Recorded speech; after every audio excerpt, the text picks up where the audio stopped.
আমাদের 1897 সালে ভয়ানক ভূমিকম্প হয়েছিল। ময়মনসিংহ শহর হচ্ছে সবচেয়ে ভূমিকম্পের জন্য কঠিন জায়গায়। এই বিল্ডিংগুলো যদি ভূমিকম্প দেয় আমাদের ইয়াতে ভেঙে পড়ে তো আমাদের বিপত্তি হবে।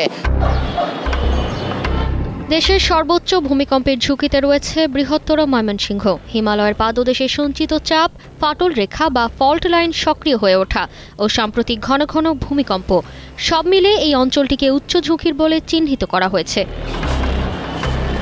1787 সালের ভয়াবহ ভূমিকম্পে পাল্টে যায় ব্রহ্মপুত্র নদের গতিপথ। এছাড়া সে সময় এই অঞ্চলে ভূমিকম্পে ব্যাপক ক্ষয়ক্ষতিও হয়। যে আমাদের 1897 সালে ভয়ানক ভূমিকম্প হয়েছিল। এই ভূমিকম্পের কারণে এই যে ব্রহ্মপুত্র নদী আমাদের, এই নদীটা দ্বিখণ্ডিত হয়ে যমুনা নদীর উৎপত্তি হয়েছে। একটা নদী একদম পুরোপুরি চেঞ্জ হয়ে আর একটা নদীতে রূপান্তরিত হয়েছে। আর এই যে আমার পিছনে যে বাড়িটা দেখতে পাচ্ছেন, এটা কিন্তু এটার যে মূল বাড়ি ছিল, এটা 1897 সালের ভূমিকম্পে এটা বিধ্বস্ত হয়।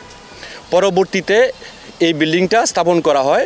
তখন একটা ঘোষণা ছিল এই শহরে যে দোতলার উপরে কোনো বাড়ি হইতে পারবে না, কারণ ভূমিকম্পের জন্যই দোতলার উপরে কোনো বাড়ি হয় না। আপনারা পুরনো বাড়ি ময়মনসিংহ শহরে যেগুলো দেখবেন, ওই যে আমাদের যে সোনালী ব্যাংকের যে বাড়িটা, ওটাও কিন্তু দোতলার উপরে দীর্ঘকাল বাড়ি হয় নাই।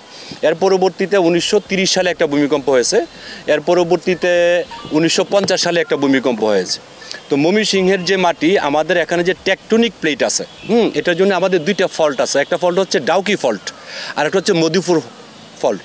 তো এই দুইটা ফল্টের কারণে ময়মনসিংহ জেলা বা ময়মনসিংহ শহর হচ্ছে সবচেয়ে ভূমিকম্পের জন্য কঠিন জায়গা। এটা মধুপুর ও ডাউকি ফাটল রেখার কাছাকাছি অবস্থান হওয়ায় ময়মনসিংহ অঞ্চলে ভূমিকম্পের ঝুঁকি সবচেয়ে বেশি। এমন তথ্যে শঙ্কার মধ্যে দিন পার করছেন মানুষ।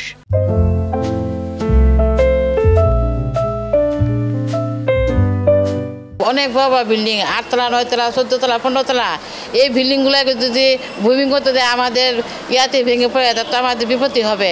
কিন্তু এগুলো কেন হইতেছে? এগুলোকে সরকারি আটকানা। এই বড় বড় বিল্ডিংগুলো যে হইতেছে, এগুলো তো আমরা চাই না, কারণ ময়মনসিংহ তো পুরাতন মাটিও তো তেমন তারা পরীক্ষা করে না। সর্বোচ্চ ঝুঁকির মাঝখানে ময়মনসিংহ এই শহরটি রয়েছে। এবং আমরা কোথায় যাব? ঢাকায় 3 জন মারা গেল গরুর গোশত কিনতে গিয়ে। ময়মনসিংহে যখন ভূমিকম্প হবে তখন থাকবে না। বিল্ডিং কোড না মেনে অপরিকল্পিত ভবন নির্মাণের কারণে ব্যাহত হতে পারে দুর্যোগ পরবর্তী উদ্ধার কাজ।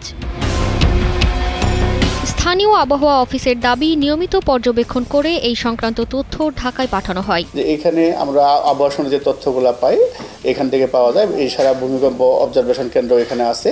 তবে ভূমিকম্প অবজারভেশন কেন্দ্র এখান থেকে কোনো ফোরকাস্ট দেওয়া হয় না। তো আমরা সারা বাংলাদেশে আমাদের 10টা অবজারভেশন কেন্দ্র আছে। এই তথ্যগুলো আমাদের ভূমিকম্প অবজারভেশন কেন্দ্র ঢাকায় ওখানে চলে যায়। ওখান থেকে ওনারা অ্যানালাইসিস করে পরে রিক্টার স্কেলে কত মাত্রার কত কোথায় ভূমিকম্প হচ্ছে এটা বলে, কিন্তু এখান থেকে কোনো ফোরকাস্ট দেওয়া সম্ভব না।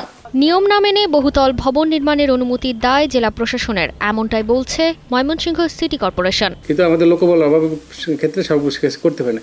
এছাড়াও আমাদের সিটি কর্পোরেশনের বাইরেও একটা বিসি কমিটি ছিল জেলা প্রশাসক মহোদয়ের সভাপতিত্বে, এবং গণপূর্ত বিভাগের যে নির্বাহী পরিষদের সদস্য হিসেবে একটা কমিটি ছিল 2022 সালের আগস্ট পর্যন্ত। তারাও প্রায় 200 হাইরাইজ বিল্ডিং এই সিটি কর্পোরেশন দিচ্ছে। কিন্তু তাদের তদারকিও তারা এখন, যেহেতু তাদেরকে নাই, ওই তদারকির ওই বিল্ডিংগুলো তৈরি হয়েছিল, তখন সেগুলো নিয়মভাবে হয়েছে কিনা সেটা আমাদের দেখতে পারি না এখন। তবে আমাদের যেহেতু আওতায় আছে, এখন আমরা ওগুলো পর্যবেক্ষণ করতেছি।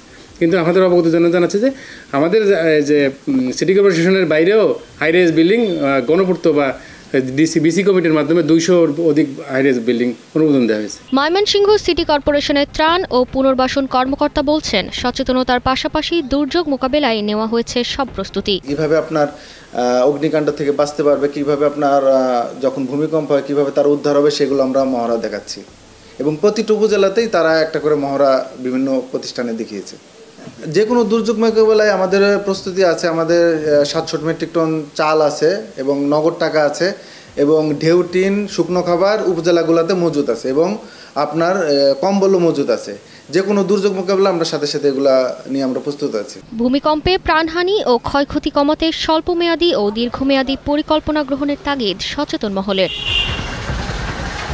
ময়মনসিংহ থেকে কাউসার আহমেদের পাঠানো তথ্য ও ভিডিও চিত্রে ডেস্ক রিপোর্ট, কালের কণ্ঠ।